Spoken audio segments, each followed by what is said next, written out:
அண்ணா பல்கலைக்கழக சம்பவம் எதிர்பாராத ஒன்று என்றும் காவல்துறை விசாரணைக்கோ தேசிய மகளிர் ஆணைய விசாரணைக்கோ பல்கலைக்கழகமும் உயர்கல்வித்துறையும் போதிய ஒத்துழைப்பை வழங்கும் என்றும் உயர்கல்வித்துறை அமைச்சர் கோவி செழியன் தெரிவித்தார். ஒவ்வொரு பல்கலைக்கழகத்திலும் கல்லூரியிலும் பெண்களுக்குரிய பாலியல் குற்றச்சாட்டை விசாரிக்கிறதுக்கான போஸ்ட் கமிட்டி அமைக்கப்பட்டிருக்கிறது.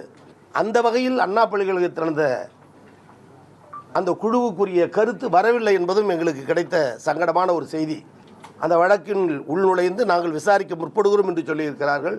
அதற்கும் தமிழக அரசும் நம்முடைய பல்கலைக்கழக நிர்வாகம் உயர்கல்வித்துறையும் முழு ஒத்துழைப்பு தரும். பல்கலைக்கழக விவகாரம், மாணவியர் நலன் குறித்த விவகாரம் சட்டம் தன் கையில் எடுத்து குற்றவாளியை கைது செய்து விசாரணை நடந்து கொண்டிருக்கிற சூழலில் இதை எந்த நிலையிலும் தமிழக அரசோ நாங்களோ அரசியலாக்கி ஆதாய தர வேண்டிய சூழல் இல்லை.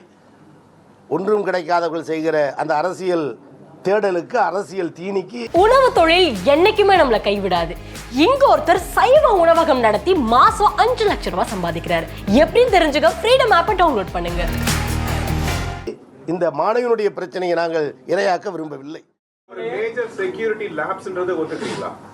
செக்யூரிட்டி லேப்ஸ் என்பதற்கு நடந்த நேரம் என்பது 8 மணி. சம்பந்தப்பட்ட அந்த நபர், குற்றவாளி என்று சொல்லப்பட்டிருக்கிற அந்த நபர், குற்றவாளி நபர் அடிக்கடி வந்து போகக்கூடிய பழக்கத்தையும் பெற்றிருக்கிறார். இதை வாயில் காப்பாளர்கள் சொல்லுகிறார்கள். முழு விசாரணை நடந்து கொண்டிருக்கிறது. அவருடைய மனைவி கூட இங்கு பணி நிரந்தரம் இல்லாத பணியில் ஆற்றி கொண்டிருப்பார். வருவார்கள் போவார்கள் என்ற நிலையில்தான் சந்தேகப்பட்டு வேறை உள்ளே வராது என்று சொல்லுகிற சூழல் இல்லாத நிலையில் இருந்திருக்கிறது. பிளாட்ஃபார்ம் ஓரத்தில் பிரியாணி கடை வைத்திருப்பதாகவும் அதனால் பல மாணவர்கள் அவருக்கு தெரிந்த முகம் என்ற நிலையிலும் அவருடைய மனைவி பணியாற்றுகிறார் என்பதை உணர்ந்த நிலையிலும் வருவார்கள் என்று சொல்லுகிற செய்திதான். அது இன்னும் விசாரணையில் தான் முழுமையாக தெரியும். எனவே யாரோ ஒரு நபர் உள்ளே வருகிறார் என்பதை விட வந்து போகிறார் என்ற மனநிலை இருந்திருக்கிறது என்பது யதார்த்த உண்மை. மீண்டும் சொல்லுகிறேன், மனுதாரர் புகார் அளித்ததற்கு பிறகு விசாரணை தொடர்ந்து கைது செய்யப்பட்டு நடவடிக்கை எடுக்கப்பட்டிருக்கிறார். அது காவல்துறை. அப்ப காவல்துறையில கம்ப்ளைண்ட் ஆயிருக்கு. நாங்க செய்தி போட்டதுக்கு அப்புறம் தான் யூனிவர்சிட்டிக்கு தகவல் கிடைச்சிருக்கா? தகவல் தெரிய வேண்டிய காலம் அதுதானே. அப்பனா போலீஸ் என்ன சொல்றாங்கன்னா அதுதான் விசாரணை இருக்கிற செய்தி என்கிட்ட கவுண்டர் பண்ண வேணாம். இல்ல முரண்பட்ட செய்தி அல்ல, முரண்பட்ட செய்தி அல்ல. அப்படி ஒருவேளை உங்களுக்கு அது மீது முரணான செய்தி என்று சொன்னால் காவல்துறை முழு விசாரணை போது தெரியும். அதுக்கு இடைப்பட்ட மாற்று செய்தியை என்னிடம் பெற இயலாது. புதியதாக ஒரு நபர் வருவதற்கும் இந்த சுற்று வட்டாரத்தில் அவர் மனைவி பணியாற்றி கொண்டு போது ஒரு நபர் வருவதற்கும் நுழைவாயில் இருக்கிற வாயில் காப்பாளனுக்கு ஐயப்பாடு குறைவாக இருக்கு என்பது யதார்த்த உண்மை. போஸ்ட் கமிட்டி இருக்கிறது. நான் மீண்டும் அதுதான் சொன்னேன்.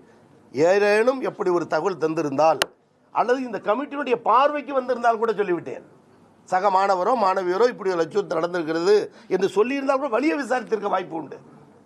அது இல்லாத பட்சத்தில் தான் நடந்த துரதிருஷ்டம். சம்பவம் நடந்த இடம் சிசிடிவி கேமரா உட்படுத்தப்படாத ஒரு முட்புதர் போன்ற பகுதி. அவைகளெல்லாம் இன்றைக்கு 2 தினங்களாக குறிப்பாக காலை முதல் அகற்றுவதற்கும் எந்த இடமும் இருட்டாக இருக்கிறது என்ற நிலை இருக்கக்கூடாது என்பதற்கு அனைத்து இடங்களிலும் விளக்குகளை பொருத்துவதற்கு துரித நடவடிக்கை எடுத்துள்ளோம். நிச்சயமாக உண்டு. இன்னும் கூடுதலான பாதுகாப்பையும் நீங்கள் ஒரு 10 தினங்களில் அறியக்கூடிய வகையில் உருவாக்கி தரும்.